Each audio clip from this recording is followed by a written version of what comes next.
All right, good morning. So, last week we saw the face from the side, the head from the side. I forgot to mention a couple of things.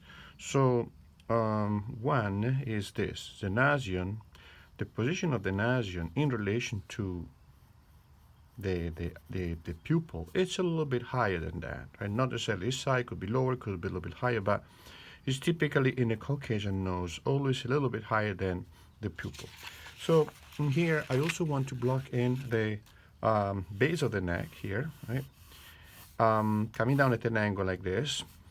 This is basically the first rib where the neck connects with the rib cage.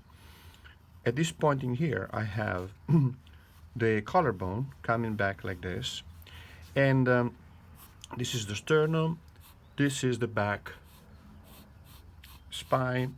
The head of the humerus is going to be here. Show you.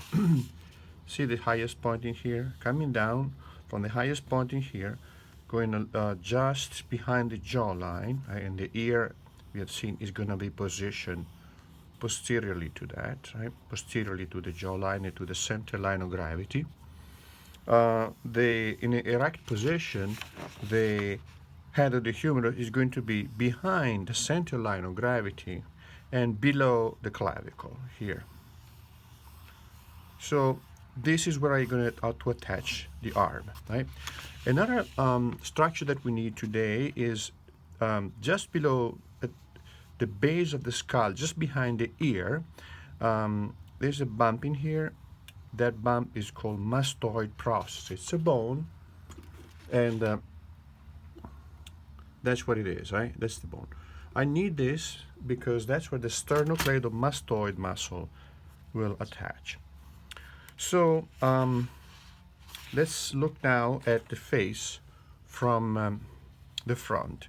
So I want to draw an ovoidal form, and I could do it a little bit more elongated or a little bit rounder. I go for the elongated, but we can subdivide the humanity in two types of heads, right? One is a little bit rounder like this, and the ratio of height to width of this head is typically, it's close to 3/4, right? And this one instead, the more elongated face, is 2/3, meaning the the width. The ratio of the height and width are 1 to 2/3. So why do I need that? Because when I look at somebody, I want to find immediately parameters. Am I looking at this person and saying, oh, that person's face is more elongated or a little bit rounder? So when I draw, I already know what type of frame I have to build, where to position the facial features. So now in here, what I could do, I could draw a circle in here, more or less, right? And with good approximation, this will be a third, 1, 2, 3, a third of the total length. I need this because at the lower third, I find the base of the nose. At the upper third, right, here, I'm going to have more or less the brow ridge. So the face, as is also described by Leonardo, is about 2/3.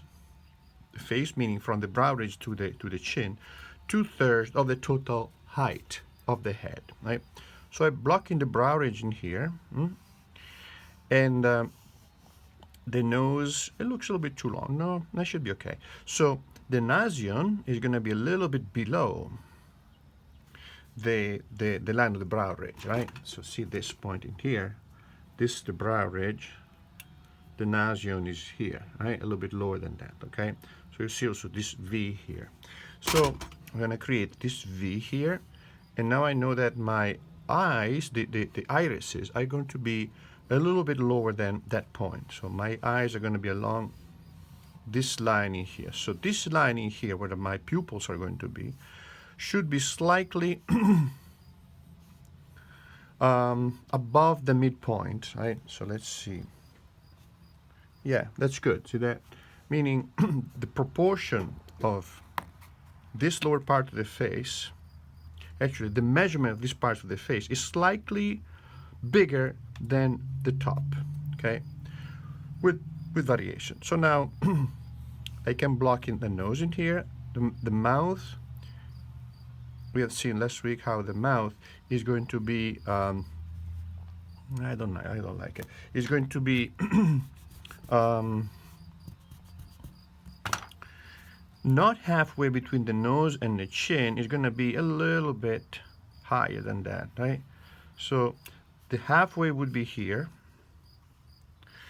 even less than that. The mouth is above the midpoint, higher than the midpoint, right? Meaning the upper lip is all the fleshy part. It goes from basically the base of the nose to here, right? Not just the fleshy part of the lips in here. Is this one here is smaller than this portion in here, okay? So now, if I don't make the proportion forehead to face correct, the subject will look like a troglodyte, right, with a small sloping forehead. Okay, so now, now we have positioned the basic features, eyes, nose, and mouth.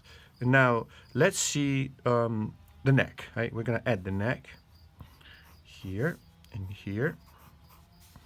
And then the length of the neck is going to be variable, greatly variable, depending from person to person. So, but typically is about 1/3 of the total, of the height of the head, right? About 1/3. Quite a few people have a longer neck than that, right? So you look at your subject and relate it to the size of the face, and then see you have a correct proportional relationship between the neck and the face. Let's look now at the angle. Now I have an egg, no? Upside down egg. Oh, clavicles, right, here, and trapezius. So the widest point, right, the widest point of the head is going to be here, about at the upper third, about at the level of the brow ridge. So, meaning this is the widest point. From here I go narrower, from here I go narrower, right? So now let's find the other point.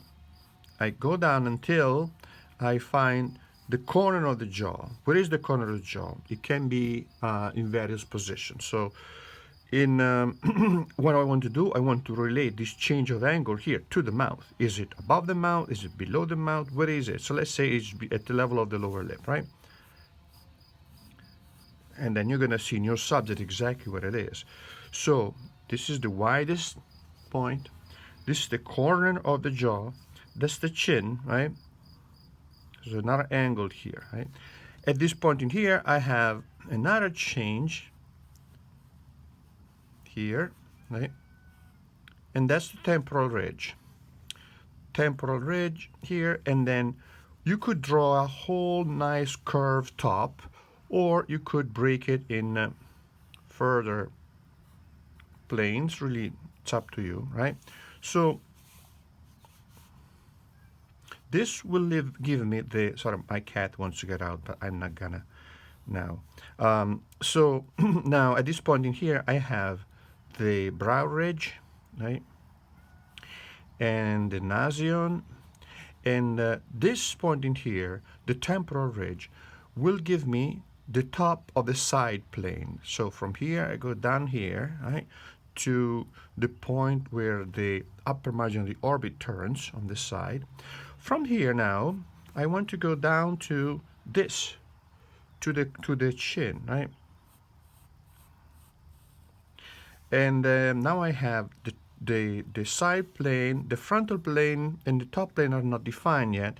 So what I do is more or less where this line of the temporal ridge curves here to go toward the side, I find the division between the top plane and the frontal plane. Okay, so once you block in the eyes, which we have seen are just above the midpoint. Now let me see if I have it right. Yeah, the top could be a little bit bigger, but that's fine. I'm gonna reduce the chin. Now I have the brow ridge here, I have the Nasion, I have the glabella. This is the glabella. All these terms you're gonna find in the books. I don't want to waste time writing down names for now. So the wings of the nose, the tip of the nose, the nasolabial furrow, the upper lip, right, and the lower lip, right. Eyelid,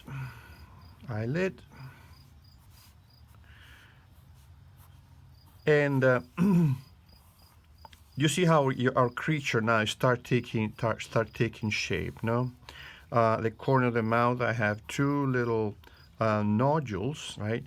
And below the lips in here, I have the pillars of the mouth, because the lips will below the lip in here. See how this portion goes down like this and create a shaded area, and sorry, and that's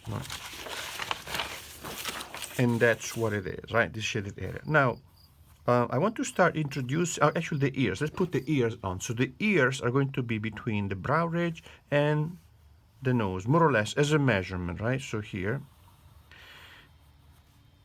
But depending if I move the head up or down, the ears are going to be related differently to the proportions of the face, okay?